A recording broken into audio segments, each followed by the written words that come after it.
Margaret wiped the sweat from her brow as she looked out the train window at the endless prairie stretching before them.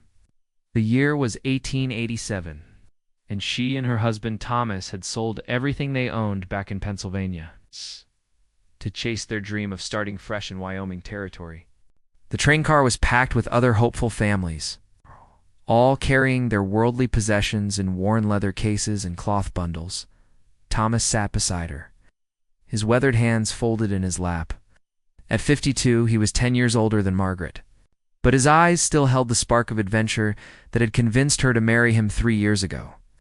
He had been a blacksmith back east, but stories of rich farmland and new opportunities in the West had captured his imagination completely.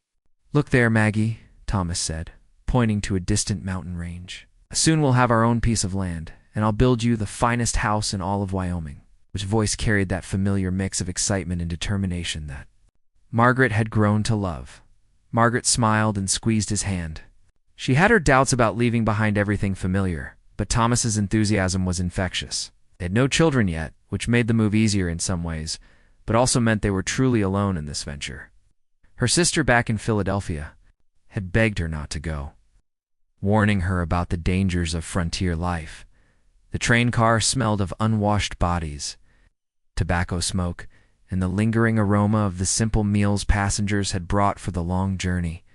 Children cried occasionally, and mothers tried to keep them entertained with stories and simple games. Men discussed their plans in hushed tones, sharing rumors they had heard about the best places to settle and the challenges they might face. As the afternoon wore on, Margaret noticed Thomas growing quieter. He'd been coughing more frequently over the past few days, which he blamed on the dusty air and cramped conditions on the train. She had suggested he'd see a doctor before they left Pennsylvania, but he had dismissed her concerns, saying he was just tired from all the preparation for their move. "Are you feeling all right?" Margaret asked, placing her hand on his forehead. He felt warm, warmer than he should have. "Just a bit under the weather," Thomas replied, but his voice sounded strained. "Nothing that some fresh mountain air won't cure." He tried to smile reassuringly, but Margaret could see the fatigue in his eyes. The train continued its steady rhythm across the vast landscape, carrying its cargo of dreams and hopes toward an uncertain future. Margaret found herself studying the faces of her fellow travelers, wondering what stories had brought each of them to this moment. There was a young couple with 2 small children who looked barely old enough to be parents themselves, an elderly man traveling alone carried a violin case and had kind eyes that reminded her of her late father. As evening approached, Thomas's condition seemed to worsen. His cough became more persistent, and he complained of feeling cold despite the warm air in the crowded car. Margaret pulled their blanket around his shoulders and tried to make him more comfortable, but the hard wooden seats offered little relief. "Maybe we should get off at the next stop and find a doctor," Margaret suggested.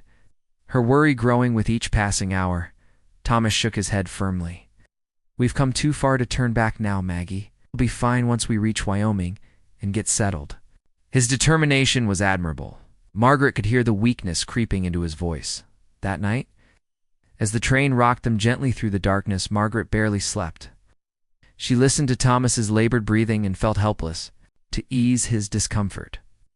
Other passengers dozed fitfully around them. The occasional cry of a baby echoed through the car. When morning came, Thomas seemed a bit better, and Margaret allowed herself to hope that whatever illness had been troubling him was passing. He even managed to eat a little of the bread and cheese they had packed for the journey. They talked quietly about their plans, the house they would build, and the life they would create together in their new home. "I've been thinking about what kind of crops might grow well out there," Thomas said, his voice gaining strength. "The soil looks rich from what I can see, and if we can find good water, we should be able to make a good living." Margaret nodded, though she knew little about farming. Her life in Pennsylvania had been spent in town, where Thomas had his blacksmith shop, but she was willing to learn whatever was necessary to make their new life successful. The train made several stops throughout the day, and at each one, Margaret watched new passengers board, while others gathered their belongings and stepped off into their new lives.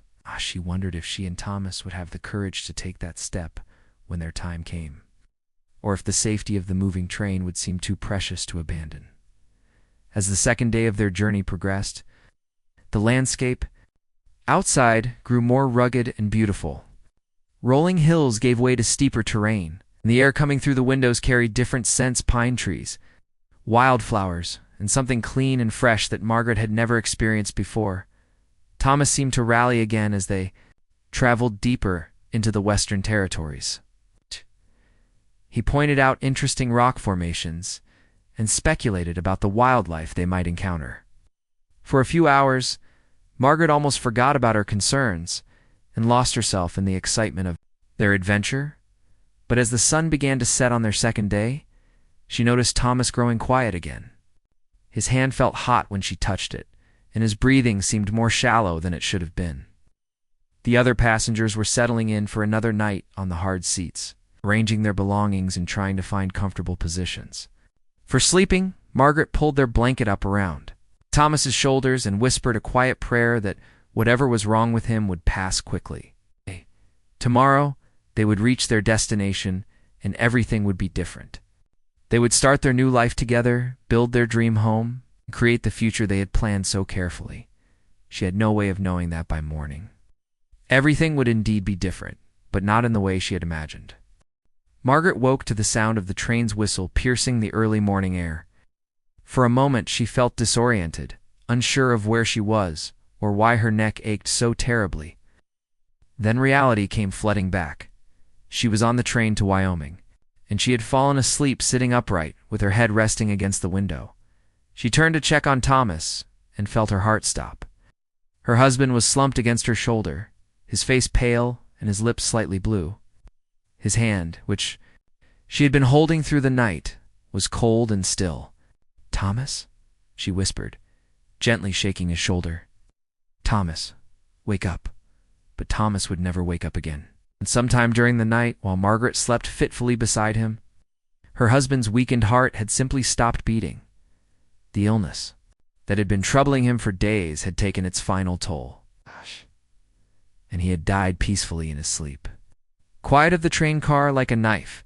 Other passengers turned in alarm, and within moments, several people had gathered around their seat.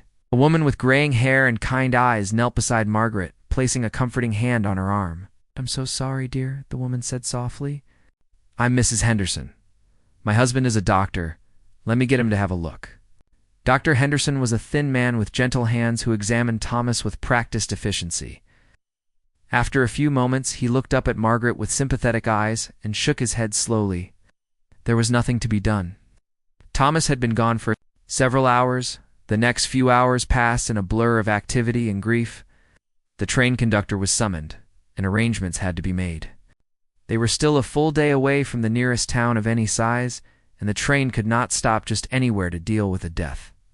Margaret found herself caught in a nightmare of practical decisions, when all she wanted to do was curl up beside Thomas and refuse to believe this was really happening. "We'll need two to prepare the body for the rest of the journey," Dr. Henderson explained quietly.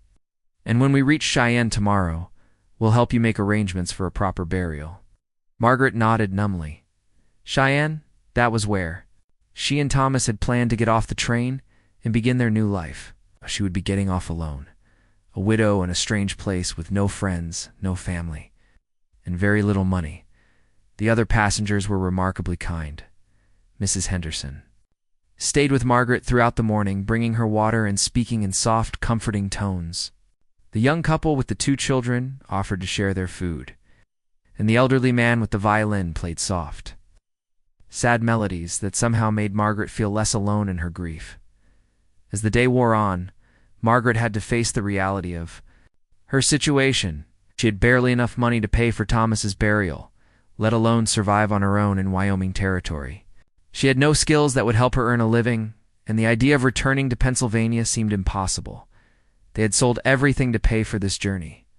"What am I going to do?" she asked Mrs. Henderson through tears. "I don't know. Anyone out there?" "I don't know anything about living in the West." Mrs. Henderson patted her hand gently. "You're stronger than you think, dear. There are good people in these frontier towns who help each other out. You won't be completely alone." But Margaret felt more alone than she ever had in her life. The train continued its relentless journey westward, carrying her toward a future she had never imagined and never wanted. Through the window, the landscape looked harsh and unforgiving. Nothing like the promising paradise Thomas had described. That evening, as other passengers tried to give her privacy with her grief, Margaret sat beside Thomas's still form and talked to him as if he could still hear her.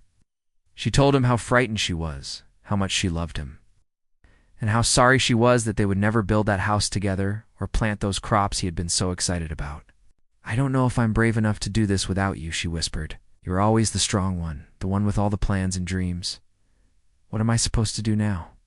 Her hand still resting on Thomas's cold arm. She dreamed of their little house back in Pennsylvania, of the familiar sounds of Thomas working in his blacksmith shop, of the safe, predictable life they had left behind. When she woke, dawn was breaking. Over a landscape that looked more rugged and wild than anything she had seen before, mountains rose in the distance. The prairie stretched endlessly under a sky so big it made her feel tiny and insignificant. "I have sent word ahead, and the local undertaker will meet us at the station. Don't worry about the arrangements. The passengers have taken up a collection to help with the expenses." Margaret was overwhelmed by the kindness of these strangers who had rallied around her in her darkest hour. People she had never spoken to before had emptied their pockets to help a woman they barely knew. It was her first glimpse of the frontier. Spirit she would come to know well, the way people took care of each other when civilization was still thin, and everyone depended on their neighbors for survival. As the train began to slow for its approach to Cheyenne, Margaret gathered her courage and tried to prepare herself for whatever lay ahead. She was 26 years old, alone in the world, and about to step off into a life she had never planned for or wanted. The whistle blew long and mournful, echoing across the prairie like a lament for all the dreams that die young and all the plans that never come to pass. Margaret straightened her shoulders, smoothed her black dress, and prepared to face her uncertain future with whatever strength she could muster. She had no way of knowing that her greatest challenges and her greatest joys were still ahead of her, or that the harsh land that seemed so frightening would eventually become the only home she would ever want. All she knew was that Thomas was gone, and she was alone, and somehow she had to find the courage to keep going. The train station in Cheyenne was a bustling chaos of activity that overwhelmed Margaret's already fragile emotional state. People hurried in every direction, carrying bags and boxes, greeting arriving passengers and saying farewell to departing ones. The air was filled with the sounds of steam engines, shouting voices, and the general commotion of a frontier town that served as a gateway to the vast territories beyond. Margaret stood on the platform beside the simple pine coffin that held Thomas's body, feeling lost and completely out of place. Her black mourning dress, which had seemed appropriate on the train, now felt conspicuous among the practical clothing worn by most of the people around her. She clutched her small carpet bag, which contained all of her remaining worldly possessions, and tried not to panic about what would happen next. The undertaker, a serious man named Mr. Graves, approached her with respectful solemnity. He was younger than she had expected, perhaps in his 30s, with kind eyes that had seen too much sorrow for someone his age. "Mrs. Sullivan, I'm very sorry for your loss," he said, removing his hat. "I've made arrangements for a simple service tomorrow morning, if that's acceptable to you. The Ladies' Aid Society has prepared a place for you to stay tonight." Margaret nodded, unable to trust her voice to respond properly. Everything felt surreal, like she was watching someone else's life unfold rather than living her own. Just 3 days ago, she had been a happily married woman excited about starting a new adventure. Now she was a widow in a strange town, dependent on the charity of people she had never met. Mrs. Coleman, a sturdy woman with graying brown hair and a no-nonsense manner, introduced herself as the president of the local Ladies' Aid Society. She took charge of Margaret with the efficiency of someone accustomed to helping people in crisis. "Come along, dear," Mrs. Coleman said, linking her arm through Margaret's. "You look ready to collapse. Let's get you fed and rested, and tomorrow we'll figure out what comes next." The boarding house where Mrs. Coleman took her was clean and simple, with whitewashed walls and simple furnishings that spoke of frontier practicality rather than luxury. Margaret's room was small but comfortable, with a narrow bed, a washstand, and a single window that looked out onto Cheyenne's main street. "The funeral is paid for," Mrs. Coleman explained as she helped Margaret settle in. "The passengers from your train passed the hat, and several local families contributed as well. That's how we do things here. We take care of each other." Margaret tried to express her gratitude, but the words seemed inadequate. She had never experienced such kindness from strangers, and it both comforted and overwhelmed her. That evening, as she sat by her window watching the sun set over the western horizon, Margaret forced herself to think about her situation practically. She had perhaps $20 left to her name, no job prospects, and no family within 1,000 miles. She could try to earn enough money for train fare back to Pennsylvania, but what would she find there? They had sold their house and business, and her sister's family had little room for a permanent house guest. The next morning dawned clear and cold, the sharp wind that reminded Margaret she was no longer in the gentler climate of Pennsylvania. Thomas's funeral was held in the small white church at the edge of town, attended by Mrs. Coleman, several other ladies from the Aid Society, Dr. and Mrs. Henderson from the train, and a handful of local residents who attended every funeral as a matter of community respect. The service was simple but dignified. The pastor, a young man who had clearly never known Thomas, spoke about the courage it took to seek new opportunities in the West and how death was a part of life that everyone must face. His words were generic but well-meant, and Margaret found some comfort in the familiar rituals of grief and remembrance. After the burial in the small cemetery overlooking the prairie, Mrs. Coleman walked with Margaret back to Wardtown. The conversation Margaret had been dreading could no longer be postponed. "I need to find work," Margaret said quietly. "I can't continue depending on charity, no matter how kindly offered." Mrs. Coleman nodded approvingly. "That's the spirit we like to see out here. There are opportunities for a woman willing to work hard, though they might not be what you're used to back east." They discussed the possibilities as they walked. There was the hotel, which sometimes needed help with laundry and cleaning. The doctor's wife occasionally hired someone to help with patients. A few of the better-off families might need domestic help. None of the options paid particularly well, but Margaret was in no position to be choosy. "There's something else," Mrs. Coleman said, lowering her voice slightly. "It's not conventional, but it might suit you better than scrubbing floors. The school teacher position is open. The last teacher got married and moved to Denver with her husband. The pay is better, and it's respectable work for a woman." Margaret felt a flicker of hope. "I can read and write well, and I know basic arithmetic, but I've never taught school before. Most of our teachers haven't when they start," Mrs. Coleman replied. "The children need someone who cares about learning, and parents need someone they can trust with their youngsters." "From what I can tell about you, you'd do fine." The idea of teaching school had never occurred to Margaret, but as she thought about it, it began to seem like a possibility. She had always enjoyed reading, and she had helped her younger cousins with their lessons when she was a girl.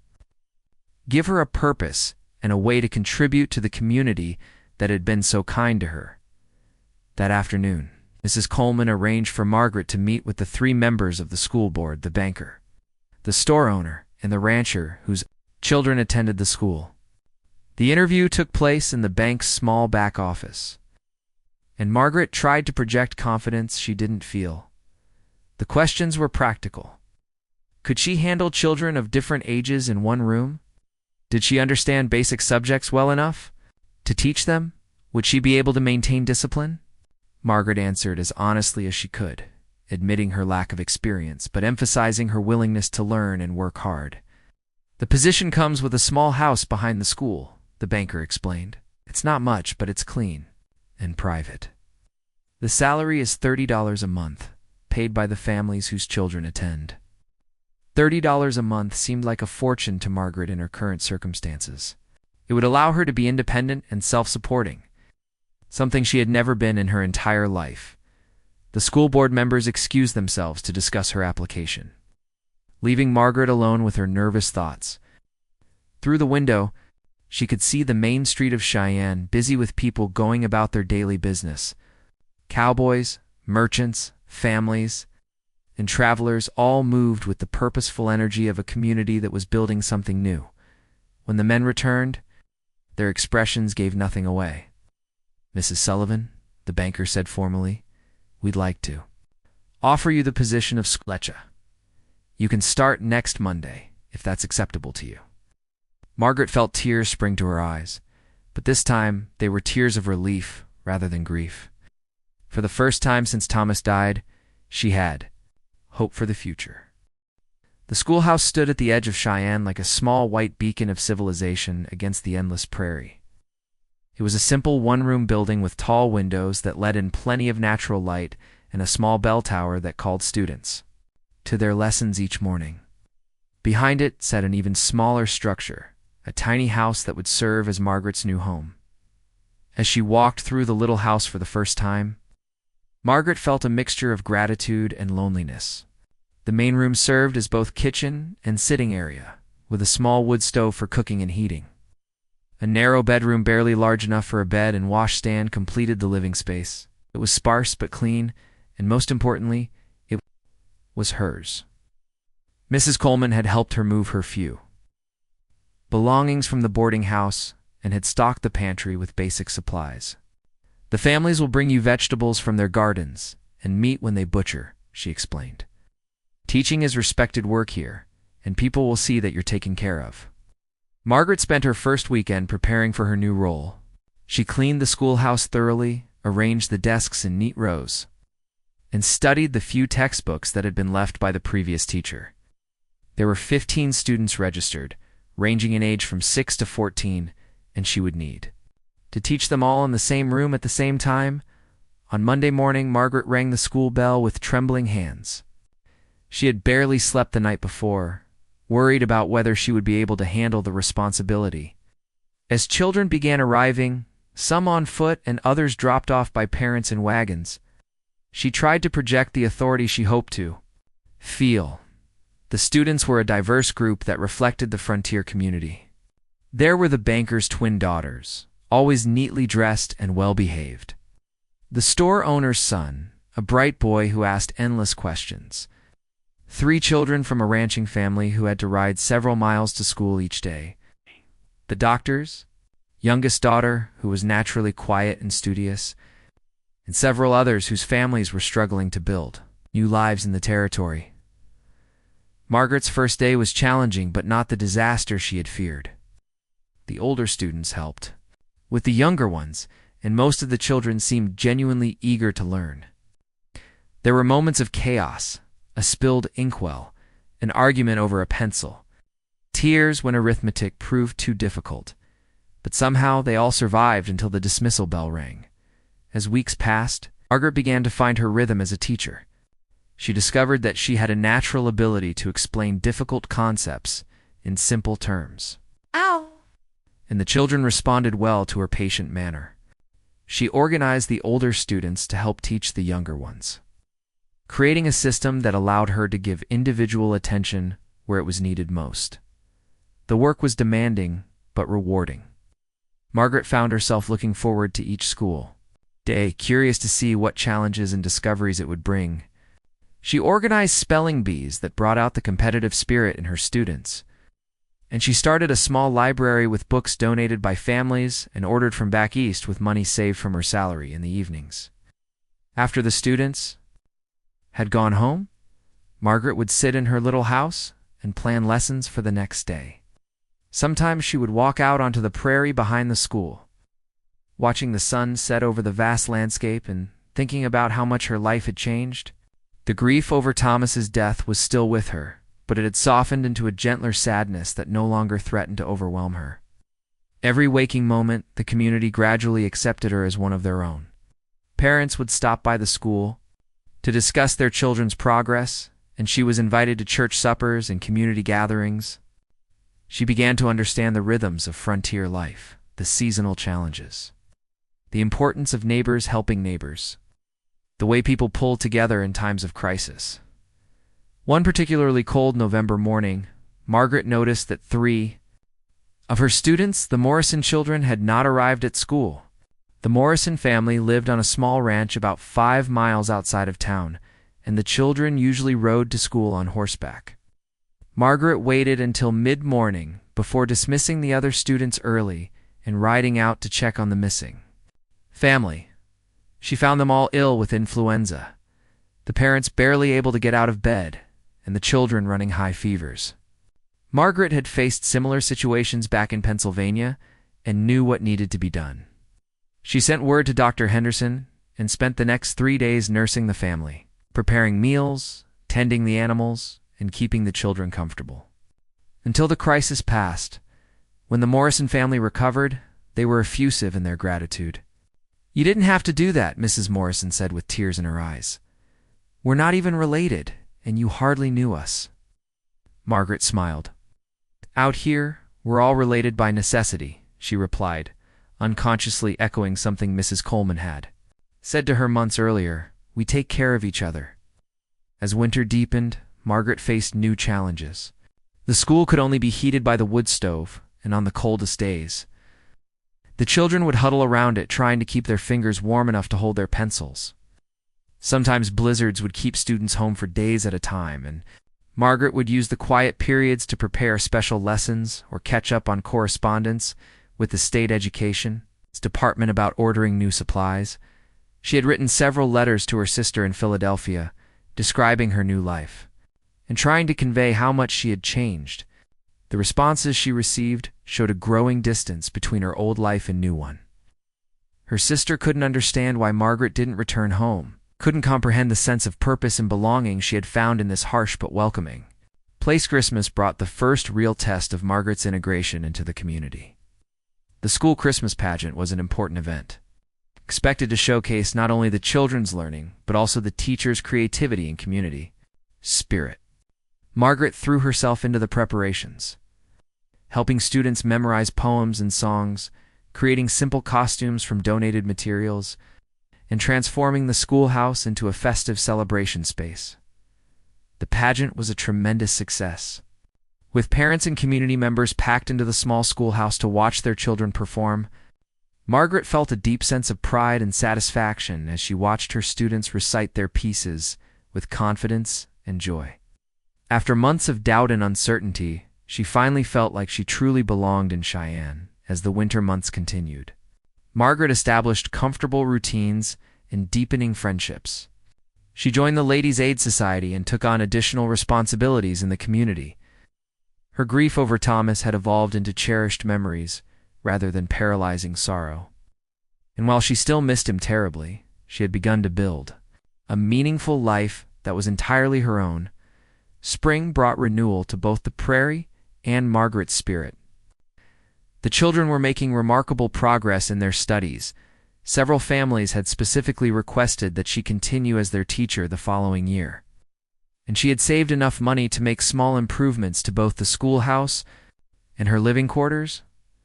Margaret had learned to find joy in simple pleasures, the first wildflowers of spring, a student finally mastering a difficult concept, the satisfaction of a well-prepared lesson, the warmth of community gatherings.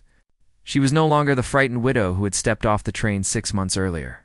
She was becoming someone stronger, more independent, and more confident than she had ever imagined she could be. Spring brought new challenges and opportunities to Margaret's life in Cheyenne. The school year was drawing to a close. She needed to prepare her students for their final examinations while also planning for the coming year.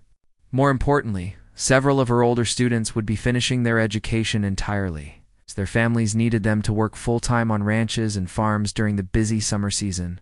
One warm May morning, as Margaret was conducting lessons outside under the shade of the large cottonwood tree beside the schoolhouse, she noticed a rider approaching along the main road from town. He was leading a pack horse and appeared to be traveling alone, which was somewhat unusual for the area. Most travelers moved in groups for safety and companionship. The rider was a tall man with sun-weathered skin and the easy posture of someone who spent most of his life in the saddle. He wore typical cowboy attire, leather chaps, a worn hat, and boots that had seen countless miles of prairie and mountain trails. As he drew closer, Margaret could see that he was younger than she had initially thought, probably in his early 30s. With dark hair and observant eyes, He pulled up his horse near the school and touched his hat politely. "Morning, ma'am." "Would you be the school teacher?" Margaret replied, instinctively moving to place herself between the stranger and her students. "I'm Mrs. Sullivan. Can I help you with something?" "Name's Jake Brennan," the man said, dismounting with fluid grace. "I'm looking for information about the area, thinking about settling around here. Heard in town that you've been here long enough to know about the land and the people." Margaret relaxed slightly. It wasn't uncommon for prospective settlers to seek out established community members for advice. "What kind of information were you looking for, Mr. Brennan?" Jake's eyes swept across the group of children, would stop their lessons to stare at the newcomer with typical childhood curiosity. "Well, I'm interested in the ranching possibilities mainly. Water rights, grazing land, that sort of thing.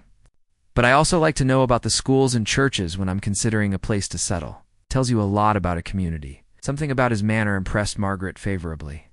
Many of the men who passed through the territory were rough around the edges, focused only on immediate opportunities for profit or adventure. Jake Brennan seemed different, more thoughtful, more interested in building something permanent rather than just passing through.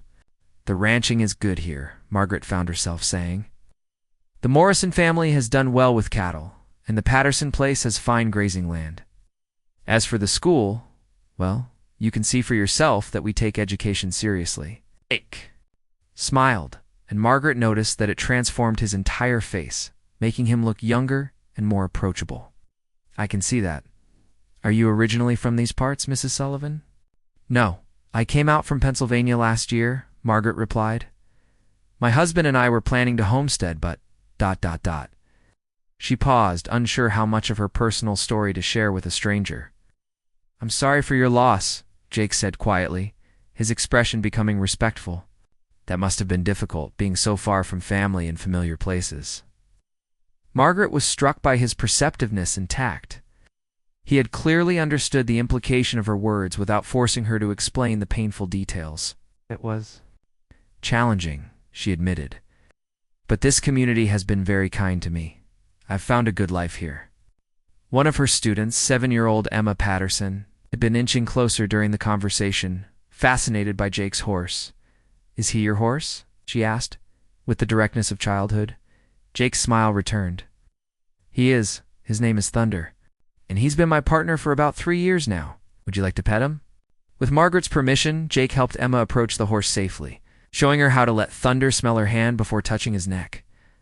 The other children gradually gathered around, and Jake proved to be patient and gentle with them. Answering their questions about horses and trail life, Margaret found herself watching him carefully as he interacted with her students. There was something about his manner with the children that spoke well of his character. He treated them with respect, neither talking down to them nor ignoring their natural curiosity. After about 20 minutes, Jake prepared to continue on his way. "I appreciate your time, Mrs. Sullivan. Would it be appropriate for me to stop by?" "Again, sometime when school's not in session. I'd like to learn more about the area, and you seem to know it well." Margaret hesitated. As a single woman, she needed to be careful about her reputation and the example she set for her students and their families. But Jake's request seemed reasonable, and her instincts told her he was a decent man. "You could stop by on Saturday afternoon," she said finally. "I'm usually working in my garden then, and we could talk about the local ranching operations." Touched his hat again. "Thank you, ma'am.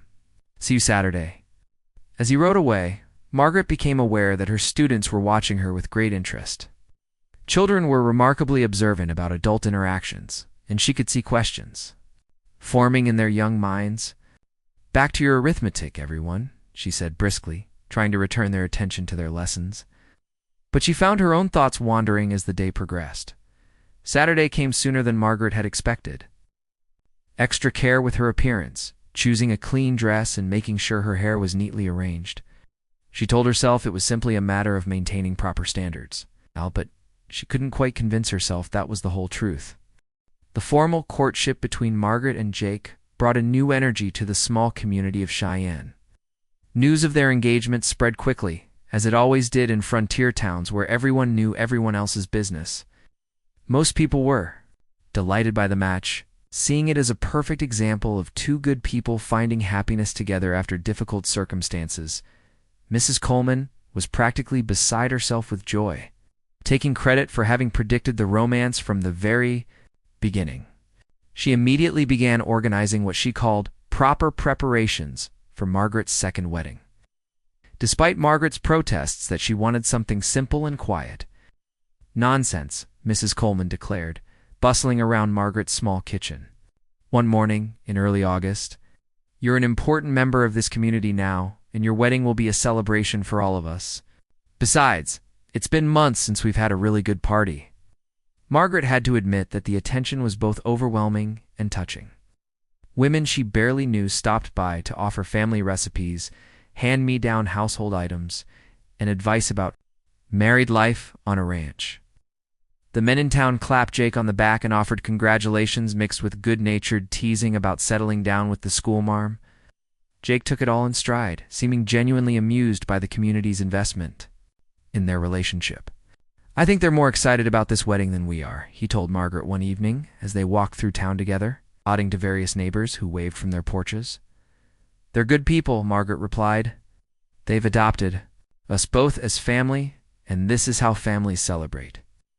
The comparison to family made Margaret think about her own relatives back in Pennsylvania. She had written to her sister about Jake and their engagement, but the response had been lukewarm. At best, her sister couldn't understand why Margaret would want to marry some cowboy and live permanently in what she called that God-forsaken wilderness. The lack of enthusiasm from her blood family stung, but Margaret was beginning to understand that. The bonds she had formed in Wyoming were just as real and meaningful as those created by birth. The people of Cheyenne had stood by her during her darkest hours, and were now celebrating her happiness with genuine joy. As the wedding date approached, they had chosen September 15th, after the school year began, but before the harsh winter. Weather set in, Margaret found herself both excited and nervous. This marriage would be different from her first in every possible way. She was older now, more experienced, marrying a man she had chosen with full knowledge of what married life entailed. Jake was different from Thomas in many ways. Where Thomas had been a dreamer full of grand plans, Jake was practical and methodical. Where Thomas had been talkative and gregarious, Jake was quieter and more observant. But both men shared the quality that had attracted Margaret most. They were fundamentally kind and decent, with a strong sense of responsibility toward the people they cared about.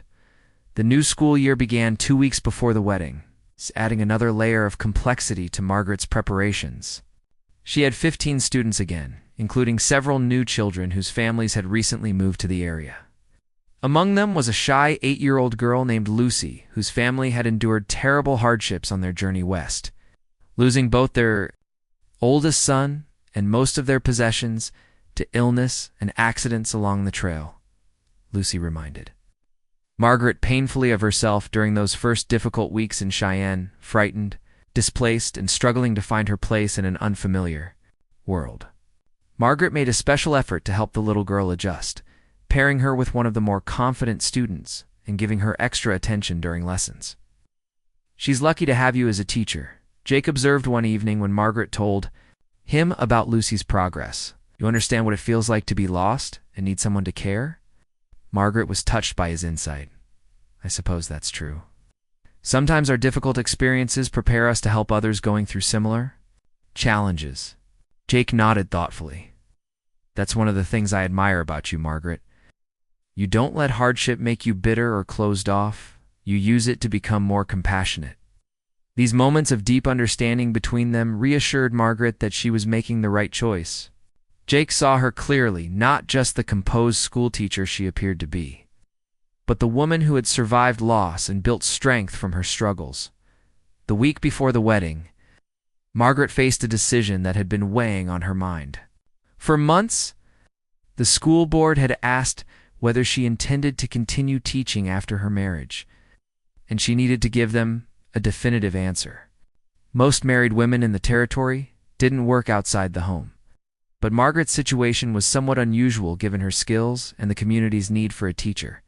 She and Jake had discussed the matter several times, and he had consistently supported her desire to continue working, at least for a while. But Margaret worried about the practical challenges of managing both a household and a classroom, especially once children came along. "What does your heart tell you to do?" Jake asked, when she brought up her concerns yet again. Margaret considered the question carefully. "My heart tells me that teaching gives my life meaning and purpose beyond just my own happiness.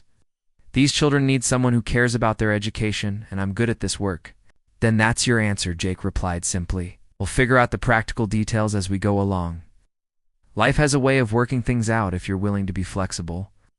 His unwavering support gave Margaret the confidence to tell the school board that she would continue teaching, at least through the current school year.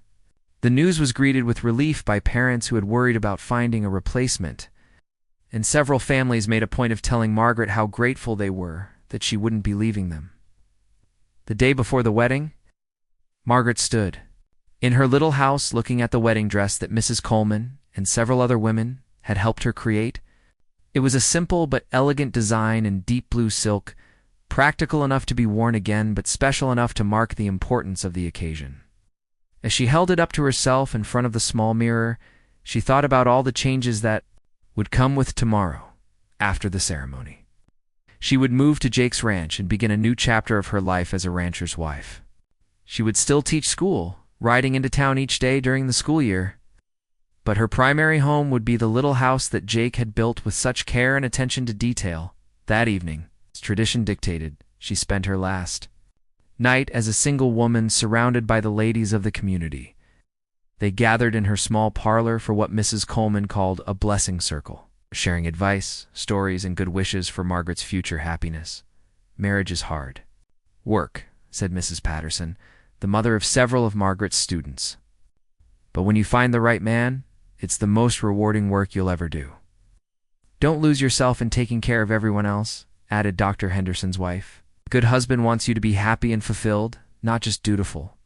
Margaret listened to their wisdom and felt surrounded by love and support. These women had become her sisters in every way that mattered, and their presence helped ease the nervousness she felt about the changes ahead. Later that night, alone in her small house for the last time, Margaret sat by her window, looking out at the prairie under the starlit sky. Tomorrow, she would begin a new life with Jake, built on mutual respect, genuine affection, and shared dreams for the future. She thought about Thomas and felt a gentle sadness mixed with gratitude. Her first husband had brought her to this place, even if not in the way either of them had expected. His death had forced her to discover strengths she never knew she possessed and had ultimately led her to Jake and this new chance at happiness. "Thank you," she whispered into the night air, speaking to Thomas, to the prairie, to the mysterious forces that had brought her through such pain to this moment of hope and possibility.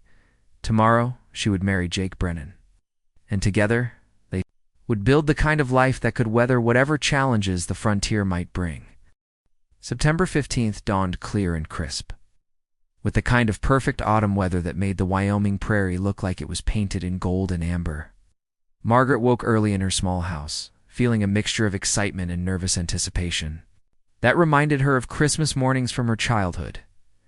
Mrs. Coleman arrived before Margaret had even finished her morning coffee, bustling in with arms full of flowers from various gardens around town. "The church looks beautiful," she announced, immediately beginning to arrange the wildflowers and late-blooming roses into bouquets. "Half the territory seems to be coming to see you married." Margaret laughed, though she felt a flutter of nervousness. At the thought of so many people witnessing this intimate moment, "I thought we were having a simple ceremony." "Simple by whose standards?" Mrs. Coleman replied with a grin. "This is the social event of the season. People have been talking about nothing else for weeks." As the morning progressed, Margaret found herself swept up in a whirlwind of preparation. Several women arrived to help with her hair and dress, sharing stories and laughter that helped calm her pre-wedding jitters. Lucy, her shy student, appeared with a small bouquet of prairie flowers she had picked herself, shyly offering them as a wedding gift. "Thank you, Lucy," Margaret said, kneeling down to accept the flowers. "These are perfect. Would you like to sit with Mrs. Coleman during the ceremony? You could help her make sure everything goes smoothly." Lucy nodded eagerly, clearly delighted to have an important role in the proceedings. Margaret was touched by how the little girl had blossomed over the past month, gaining confidence and making friends among the other students at the church. Jake was going through his own preparations with considerably less fuss, but equal nervousness. He had borrowed a suit from the banker, who was close to his size, and had submitted to having his hair trimmed and his boots polished by well-meaning friends who were determined that he look his best. "You clean up pretty well for a cowboy," teased the store owner, adjusting Jake's tie for the third time. "Mrs. Sullivan won't recognize you." Jake smiled but said little, his thoughts focused on the woman he was about to marry and the life they would build together. He had been alone for so long that the idea of having a true partner, someone who would share his dreams and challenges, still seemed almost too good to be true. The ceremony was scheduled for 2 o'clock, allowing time for people to travel from the surrounding ranches and farms. As the hour approached, the small church filled with what seemed like the entire population of the area. Ranchers sat next to shopkeepers, children fidgeted in their Sunday best, and even some of the more respectable saloon patrons had cleaned up to attend. Margaret arrived at the church in a wagon decorated with ribbons and flowers, driven by Dr. Ma Henderson, who had volunteered to give her away in the absence of her own family. She wore her blue silk dress with a simple veil borrowed from Mrs. Coleman, and carried a bouquet of mixed wildflowers that captured the natural beauty of the prairie she had come to love as she walked down the aisle of the packed church. Felt overwhelmed by the warmth and support radiating from the assembled crowd. These people had become her family in the truest sense, standing by her through grief and now celebrating her joy. She could see her students sitting in the front rows, their faces bright with excitement at seeing their teacher getting married. Jake stood at the altar, looking handsome and serious in his borrowed suit, his eyes never leaving Margaret's face as she approached. When she reached him and took his offered arm, he leaned close enough to whisper, "You're beautiful." The ceremony was performed by Pastor Williams, a kindly man who had arrived in Cheyenne just 6 months earlier and had quickly become beloved by the community. His words were simple but heartfelt, emphasizing the importance of mutual respect, shared purpose, and the courage required to build a life together on the frontier. When it came time for the vows, Jake's voice was steady and clear as he promised to love and cherish Margaret, to support her dreams and ambitions, to stand by her through whatever challenges life might bring. Margaret's voice wavered slightly with emotion as she made her own promises, but her words rang with sincerity and determination. "You, Jacob Brennan, take Margaret Sullivan to be your lawfully wedded wife, to have and to hold in sickness and in health, for richer or poorer, for better or worse, as long as you both shall live." "I do," Jake replied, his eyes locked on Margaret's face. "Do you, Margaret Sullivan, take Jacob Brennan to be your lawfully wedded husband, to have and to hold in sickness and in health, for richer or poorer, for better or worse, as long as you both shall live?" "I do," Margaret said, her voice growing stronger with each word. When Pastor Williams pronounced them husband and wife, the church erupted in cheers and applause.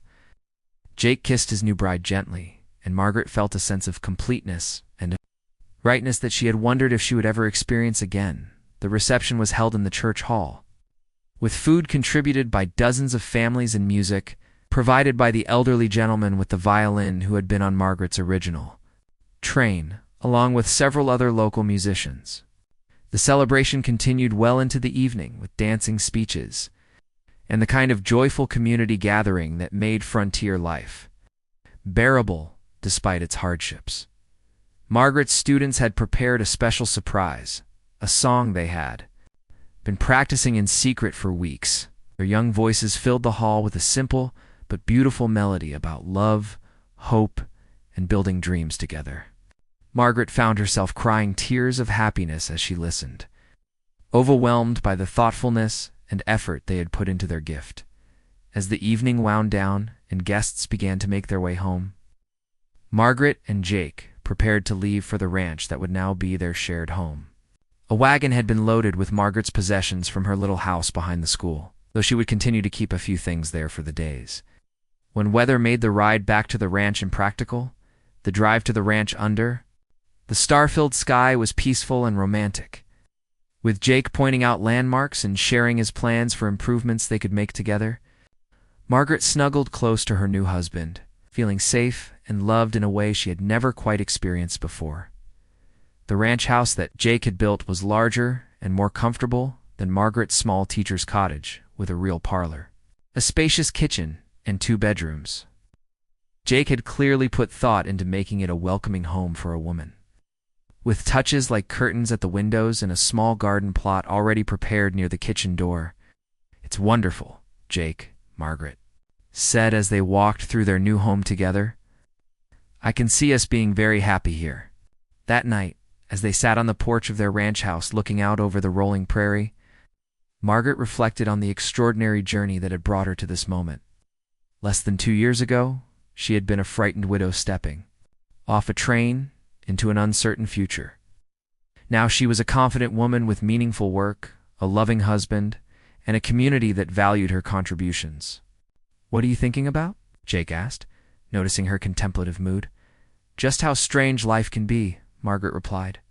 "The worst thing that ever happened to me, losing Thomas, somehow led to all the best things.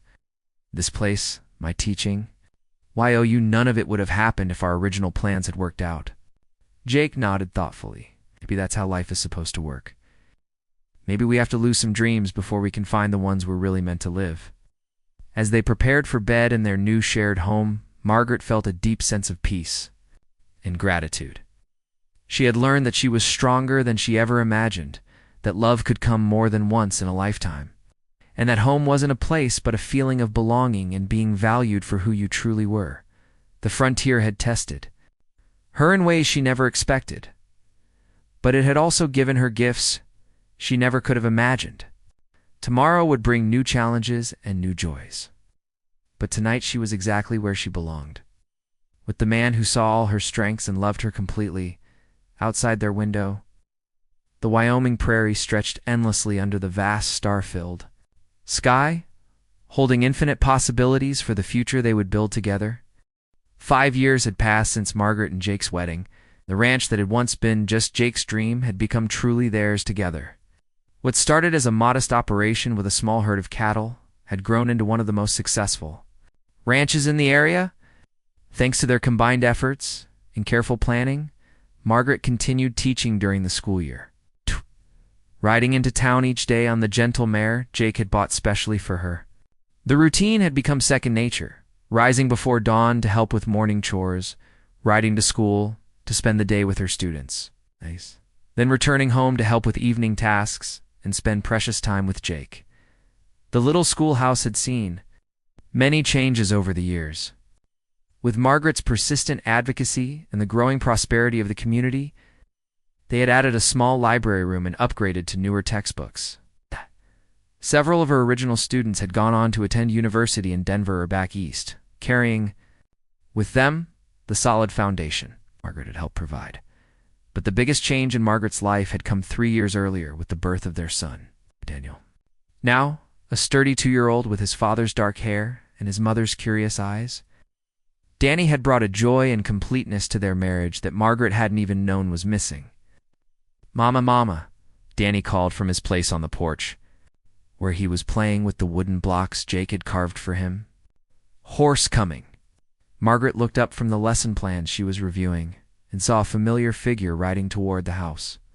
It was Dr. Henderson, making one of his regular visits to check on families in the outlying areas. But something about his posture suggested this wasn't a routine social call. Jake emerged from the barn, wiping his hands on a rag and walking over to greet their visitor. Margaret could see them talking seriously, and when Jake glanced toward the house with a concerned expression, she knew something was wrong. Dr. Henderson dismounted and approached the porch, removing his hat respectfully. "Mrs. Brennan, I'm afraid I have some difficult news to share." Margaret felt her heart skip.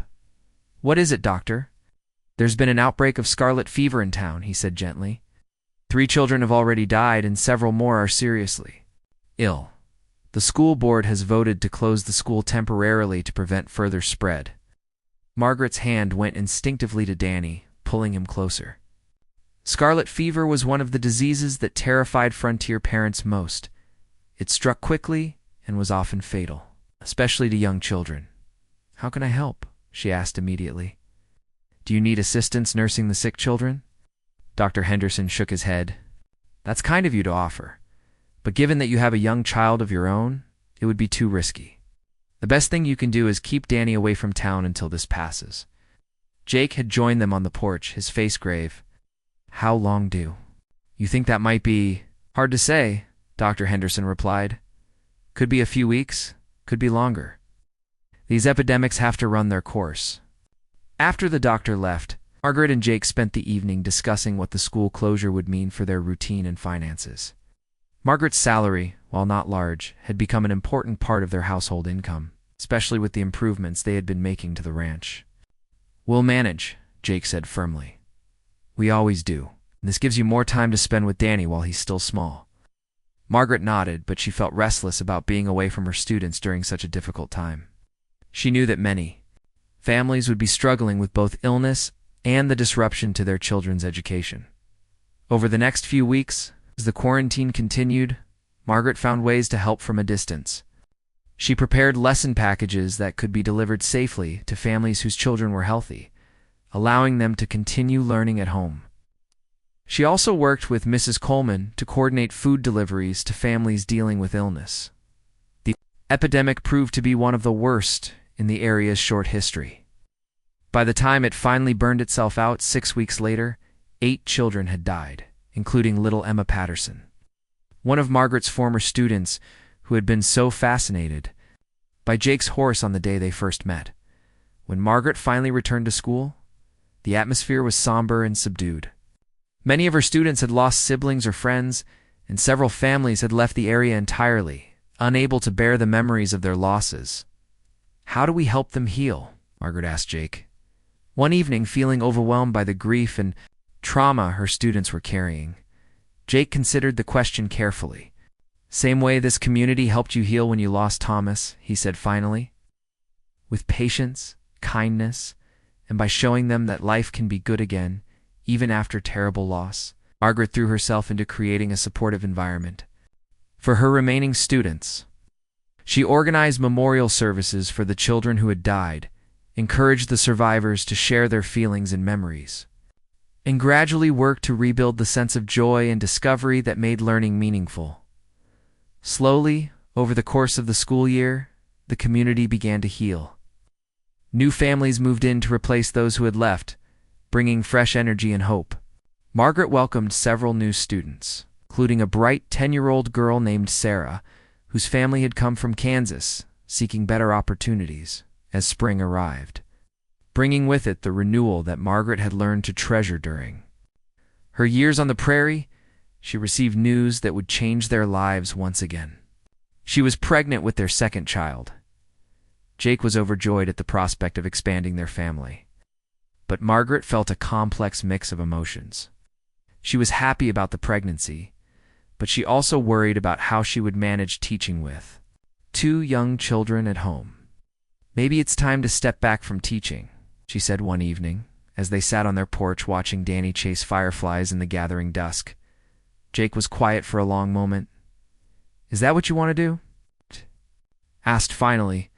Margaret considered the question honestly. "Part of me does. I love being Danny's mother, and I'm excited about this new baby. But another part of me can't imagine giving up teaching completely. Those children need someone who cares about more than just getting through the basic lessons." "It up completely," Jake suggested. "Maybe you could teach part-time, or take a year off and then return when the baby is older. There's no rule that says you have to choose between being a mother and being a teacher forever." His practical wisdom reassured Margaret, as it always did. They decided that she would finish out the current school year and then take time off to have the baby and adjust to life with 2 children. The school board agreed to hold the position open for her return when she felt ready. Their daughter, Elizabeth, was born in early December during a fierce winter storm that kept Dr. Henderson snowed in at the ranch for 3 days. She was a healthy, vigorous baby who seemed to inherit the best qualities of both her parents. Jake's steady temperament and Margaret's keen intelligence, as Margaret held her new daughter, while Danny peered at his baby sister with fascination, She felt overwhelmed by the fullness and richness of her life. The frightened widow who had stepped off the train in Cheyenne 7 years earlier seemed like a completely different person. She had learned that strength could grow from loss, that love could bloom more than once, and that home was created not by buildings or geography, but by the bonds between people who chose to care for each other through good times and bad. "What do you think she'll become when she grows up?" Jake asked, gently stroking Elizabeth's tiny hand. "Whatever she wants to be," Margaret replied without hesitation. "This is a place where people can become whatever they have the courage and determination to be." Outside their warm ranch house, snow fell steadily over the Wyoming prairie, covering the landscape in pristine white that would nourish the earth for spring growth. Inside, their small family was complete and content, surrounded by the love they had built together and the community that had made it all possible. Margaret's journey from loss to love, from dependence to independence, from fear to confidence, was complete. She had found not just survival on the frontier, but a life of purpose, meaning, and deep happiness that she had never imagined possible during those dark early days after Thomas's death. The train that had carried her west had brought her to more than just a new place.